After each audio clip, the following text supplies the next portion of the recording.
Cleavers are hugely important for Chinese cooking. You need to know a little bit about them if you're going to go out and buy one. They kind of come in two varieties. You've got choppers and you've got slicers. The slicers kind of do what the name suggests. They're definitely for slicing, finer work, not for chopping through bones or anything. They're a bit thinner than the choppers. They're very sharp, and the choppers are probably what people more think about when they're choosing cleavers, and they come in two varieties.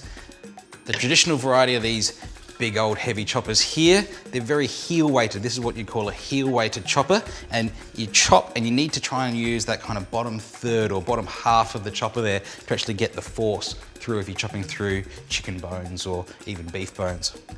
Now these are kind of a slightly newer style. They're a bit lighter, and you can see that the shape of it, this is a toe weighted chopper, and because it's got that metal weighting on the toe end, you can actually use pretty much the entire length of the blade, sort of the top 2/3 for getting your power into your chopping.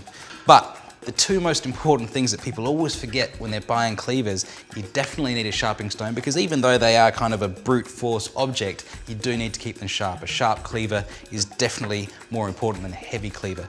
And also a nice cutting board. This is a really thick, heavy wooden cutting board, and you can't use a cleaver on some little thin plastic thing. You need a heavy cutting board that's going to absorb the shock of the cleaver. So that's all you really got to think about when you're trying to buy a Chinese cleaver.